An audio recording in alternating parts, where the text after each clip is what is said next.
చిప్పగిరి మండల కేంద్రంలో చిప్పగిరి మాజీ జడ్పీటీసీ మీనాక్షి నాయుడు ఆధ్వర్యంలో నిర్వహించిన మండల టీడీపీ కార్యకర్తల విస్తృత స్థాయి సమావేశంలో ఆలూరు నియోజకవర్గ టీడీపీ ప్రోగ్రాం కమిటీ కోఆర్డినేటర్ల MP Bastipati Nagaraju, RTC chairman Poola నాగరాజుతో పాటు టీడీపీ జిల్లా అధ్యక్షులు తిక్కారెడ్డి పాల్గొన్నారు.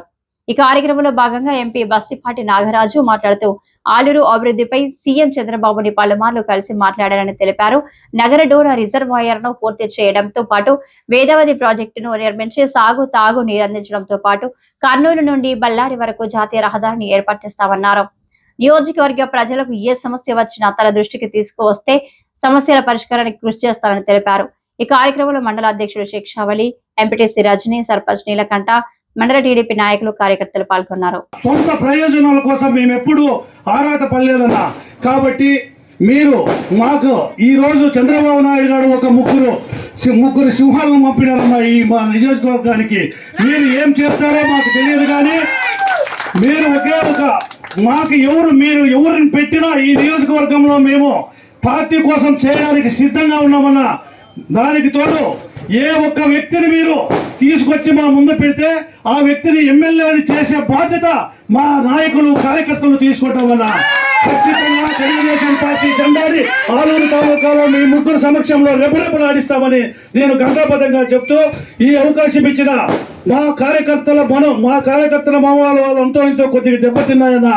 దీన్ని సరిచేసే బాధ్యత మీరు తీసుకుంటారని నేను తెలియజేసుకుంటూ ఈ అవకాశం ఇచ్చిన సంపూర్ణం చేయాలని నాకు చాలా కళ ఉంది సార్. అది ఖచ్చితంగా ఆ నగరం రిజర్వాయర్ మీద నేను చాలాసార్లు చెప్తా ఉన్నా. మనకు అదృష్టవశాత్తు మన జిల్లా ఇన్ఛార్జ్ మంత్రి నిమ్మల రామానాయుడు గారు వచ్చారు. ఒక అంశం, ఇప్పుడు మన ఊరికే, మన ఆలూరు ప్రాంతానికే పరిశీలకులుగా మళ్ళీ వచ్చారు అంటే మన అదృష్టంగా భావించాల్సింది. అంటే మనం కంప్లీట్ కావడానికి ఒక సువర్ణ అవకాశం ఇది. కాబట్టి నిమ్మల రామానాయుడు గారు సార్ గారిని ఏదో రోజు ఈ ఆలూరు కాన్స్టిట్యూన్సీ తీసుకొని వస్తాం త్వరలోనే, అతి త్వరలో. ఆ రోజు మన ఆలూరు సమస్యలు నగరం రిజర్వాయర్ అయితేనేమి, ఆస్పరి మండలం అయితే ఇంకా ఘోరంగా ఉంది. వాస్తవంగా త్రాగునీటి లేని ప్రాంతం ఏదైనా ఉందంటే చెప్పుకోలేనంత బాధ ఉంది ఆస్పరికి. కాబట్టి అక్కడ మలయవారికి జోలాపురం దగ్గర ఓ రిజర్వాయర్ కావాల్సింది. అక్కడ మొన్న కూడా నేను చంద్రబాబు నాయుడు గారు ఓ రోజు ఎయిర్పోర్ట్కి వస్తే మేము తీసుకుని వస్తామంటే సార్ బస్సులో కలెక్టర్ ఉందని చెప్పడం జరిగింది. సార్ నా కర్నూలు జిల్లాలో నీళ్లు తాగడానికి లేక పెళ్లిళ్ళు కూడా చేసుకోము అనేటువంటి పరిస్థితులు దాపురిస్తూ ఉన్నాయి సార్. ఆస్పరి మండలంలో ఆలూరు నియోజకవర్గం చాలా గడగడాలు పాలిందంటే వెంటనే కలెక్టర్ గారికి కూడా అదే బస్సులో సార్కి ఏందనే పరిస్థితి ఎంపీ గారిలో బాధపడతామని చెప్పడం జరిగింది. అందులో భాగంగా నేను ముఖ్యంగా మీకు చెప్పేది ఏమంటే, ఒక ఎంపీగా నన్ను ఎందుకంటే మీరంతా అఖండ మెజార్టీతో గెలిపించారు. మీ రుణం తెంపుకునే బాధ్యత నాకు కావాలా. నేను మీ రుణం తెంపుకుంటా కూడా ఖచ్చితంగా. అందులో భాగంగా నేను చెప్పేది ఏమంటే, సార్కి పదే విన్నవిస్తామంటే సార్ ఒక మాట చెప్పారు. ఈ కర్నూలు వెస్ట్ పార్ట్కు, ఈ వెస్టర్న్ పార్ట్ అంటే మళ్ళీ మనం కర్నూలు అంటే ఉమ్మడి జిల్లాలో నంద్యాల వస్తుంది, కానీ నంద్యాల కాకుండా వెస్ట్ ప్రాంతం ఈ కర్నూలు వెస్ట్ పార్టీకి సపరేట్ ప్రణాళిక తయారు చేయండి అని చెప్పారు. అంటే మన పశ్చిమ ప్రాంతానికి ఈ వలసలు తగ్గాలన్నా, ఈ త్రాగునీటి సమస్య, సాగునీటి సమస్య ఇవన్నీ పరిష్కారం కావాలని చెప్పేసి సపరేట్గా ప్రణాళిక రచించండి అని చెప్పారు. అందులో భాగంగా అన్ని ప్రణాళికలు తయారవుతూ ఉన్నాయి. నాకు తెలిసి ఖచ్చితంగా ఏది ఏమైనా కూడా ఈ 4 సంవత్సరాలు మనకు టైం దేవుని దయ వల్ల 4 సంవత్సరాలు అయినా కూడా ప్రతి ఇంటికి కొలాయిస్తుంది, దాంట్లో డౌటే లేదు. ఎందుకంటే పెద్ద గ్రిడ్లు తయారు చేస్తూ ఉన్నారు. భారీ ప్రాజెక్టులు జల్ జీవన్ మిషన్ కింద గ్రిడ్లు రాబోతూ ఉన్నాయి. కాబట్టి ఆలూరులో ఎంత త్రాగునీటి సమస్య ఉందో నాకు తెలుసది. ఆలూరు నియోజకవర్గం అంతా ప్రతి ఇంటికి త్రాగునీరు వస్తుంది ఒకటి. ఇంకా రెండో అంశం వచ్చేసి నగరం రిజర్వాయరే కాదు, వేదవతి ప్రాజెక్ట్ మనకు చాలా ఇంపార్టెంట్ ఈ కాన్స్టిట్యూషన్కి. కాబట్టి సార్ కూడా నేను పలు దఫాలుగా చెప్పడం జరిగింది. నిమ్మల రామానాయుడు గారు మనకు జిల్లా ఇన్ఛార్జ్ మంత్రి వర్యులు కాబట్టి ఏదేమైనా సార్ మాకు ఫస్ట్ ఫేజ్ నీళ్ళు ఇవ్వండి చాలు. మొట్టమొదటి ఫేజ్ ఒక ఫేజ్ ఇస్తే కూడా దాదాపు 35,000 ఎకరాల నుంచి 40,000 ఎకరాలు నీళ్ళు పడతాయని చెప్పి పలు దఫాలు చెప్పడం జరిగింది. దానికి సంబంధించిన ప్రపోజల్స్ కూడా అన్ని రెడీ అయిపోయినాయి. కాబట్టి రాబోయే రోజుల్లో నేను చెప్పేది ఏమంటే, సాగునీరు త్రాగునీరే కాదు, పరిశ్రమలు కూడా రావాలి ఈ ప్రాంతానికి. ఎందుకంటే అత్యంత వెనుకబడిన పార్లమెంట్లో అసెంబ్లీ ఏదైనా ఉందంటే ఆలూరు. నాకు ఎందుకంటే నాకు 7 అసెంబ్లీలు ఉంటే ప్రతిరోజు ప్రతి గంట ఆలోచన నేను ఆలూరు గురించే వాస్తవంగా. ఎందుకంటే ఏ వేదిక ఎక్కినా నేను ఆలూరు గురించే చెప్తాను నేను. ఎందుకంటే అంత దారుణంగా ఉంది పరిస్థితి ఇక్కడ. ఎందుకంటే మీరు చూస్తూ ఉన్నారు ఆలూరులోకి ఎంటర్ అవుతుంటేనే ఈ రోజు వరకు ఆ రోడ్ వేసుకోలేకపోతా ఉన్నాం. అవునే కదా, ఆలూరు ఎంటర్ అవుతుంటే కర్నూలు నుంచి ఆ రోడ్ ఎట్లా ఉంది, ఆ రోజు నుంచి ఈ రోజు వరకు రోడ్ అట్లే ఉంది. కాబట్టి మనం ఏమంటే సార్ కూడా విన్నవించాము. సార్ ముఖ్యమంత్రి హోదాలో మన కర్నూలు పార్లమెంట్కి వచ్చారు. ఒకసారి మీకు ఎంత గుర్తే ఉంటుంది, పత్తికొండ పుచ్చకాయల వడకి. ఆ రోజు సార్ చెప్పాము వేదిక సాక్షిగా, కర్నూలు నుంచి బళ్ళారి వరకు హైవే వేయాల్సిందే సార్ ఇదంటే సార్ కూడా శాంక్షన్ చేశారు. ఎందుకంటే మీరంతా తెలియాలి విషయాలు. సార్ అక్కడ పుచ్చకాయల వల్ల శాంక్షన్ చేసిన తర్వాత మాట ఇచ్చిన తర్వాత ఢిల్లీకి పోయిన తర్వాత ఒక రోజు రాత్రి సార్ ముందర ఫైల్ పెట్టాను. సార్ మనం ఇక్కడ పత్రికలో మనం హామీ ఇవ్వడం జరిగింది సార్, అందులో భాగంగా ఇది ఫైల్ అంటే సార్ మరుసటి రోజు నితిన్ గడ్కరీ దగ్గరికి ఒకే కారణం నన్ను కూడా సార్ ఎక్కించుకొని గడ్కరీ దగ్గర ఎంపీలతో పాటు అందరూ కూర్చొని ప్రజెంటేషన్ ఇవ్వడం జరిగింది. కర్నూలు టు బళ్ళారి హైవే ఏ విధంగా ఉంటుందని చెప్పేసి నితిన్ గడ్కరీ చేతుల మీద ఫైల్ పెట్టేశారు.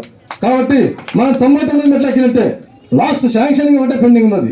అది దేవుని దయ వల్ల మీ అందరి ఆశీర్వాదం వల్ల ఏది ఏమైనా కూడా రాబోయే సంవత్సరం 2 సంవత్సరాల లోపల Kurnool to Ballari national highway సాధించుకుంటుంది దాంట్లో డౌటే లేదు. కాబట్టి మీ అందరి సహకారం ఉన్నారు మాకు.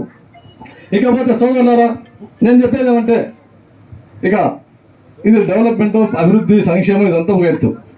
ఇప్పుడు మన ఆలూరు రాజకీయం గురించి మాట్లాడుకుందాం కాసేపు. కార్యకర్తలు ఎంతో బాధలో ఉన్నారు కొంతమంది. ఏంటి మా పరిస్థితి, ఎవరికి చెప్పుకోవాలని చాలా మంది చాలా రకాలుగా మీ వేదిక ఉన్న వాళ్ళు నాకు చాలా మంది కార్యకర్తలు కనబడే వాళ్ళంతా నాకు 7 అసెంబ్లీలో నా ఆఫీస్కి వచ్చేది ఎవరు ఎక్కువ అంటే ఆలూరు ప్రాంత వాసులే.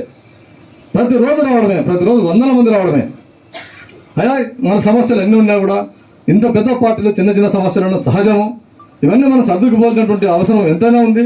అంతేకాదు గౌరవ ముఖ్యమంత్రి వారు చంద్రబాబు నాయుడు గారు ఈ సమస్యలు ఉండకూడదు, ఈ ప్రాంతం డెవలప్ కావాలా, వెనుకబడిన ప్రాంతం అని చెప్పేసి కొన్ని రోజుల పాటు అని చెప్పేసి మాకు సారు ఒక 3-man కమిటీ అని చెప్పేసి నిర్ణయించారు. అందులో భాగంగా మనకు నిమ్మల రామానాయుడు సార్ గారిని ఒక ఎంపీగా నన్ను అబ్జర్వర్గా పరిశీలనగా ఉన్నటువంటి నారాయణను వేశారు. మీకు ఇక నుంచి రేపటి నుంచి మేము ఎవరికి చెప్పాలా సమస్యలు, మేము ఎవరితో మాట్లాడాలనేది డౌట్ ఏమాత్రం పెట్టుకోదండి. నిస్సందేహంగా ప్రతి గ్రామ నాయకుడు కానీ ప్రతి సందులో ఉండేవాడు కానీ ఏ సమస్య ఉన్నా కూడా మా దగ్గర తీసుకొచ్చి చెప్పండి. ఎందుకంటే మేము మీకు బరువు ఉంటే కూడా ఏదైనా ప్రతి విషయం చెప్పండి మాతో, మేము మీతో పంచుకుంటాం. మీకు ఏ సమస్య ఉన్నా కూడా అధికారుల పరంగా కూడా సరే, రెవెన్యూ డిపార్ట్మెంట్ పరంగా సరే, పోలీస్ డిపార్ట్మెంట్ పరంగా సరే, ఏ సమస్య అయినా కూడా ఖచ్చితంగా మీకు అప్పటికప్పుడు పరిష్కారం అయ్యే విధంగా ఈ కమిటీ పనిచేస్తుందని చెప్పేసి మీకు భరోసా ఇస్తున్నాను. కాబట్టి రాబోయే రోజుల్లో మీ వంతు పాత్ర కూడా మేము చెప్పడం కాదు, మా డ్యూటీ మేము కరెక్ట్గా చేస్తాం, దాంట్లో సందేహం లేదు. మీరు కూడా రాబోయే ఎలక్షన్లో మనకు ఒక అవకాశం ఉంది, ఇంకా ఒకటే అవకాశం. 30 ఏళ్ళు అయితే తెలుగుదేశం పార్టీ జెండా ఎగురతలేదు కదా ఆలూరు కాన్స్టిట్యూషన్లో, అవునా కదా?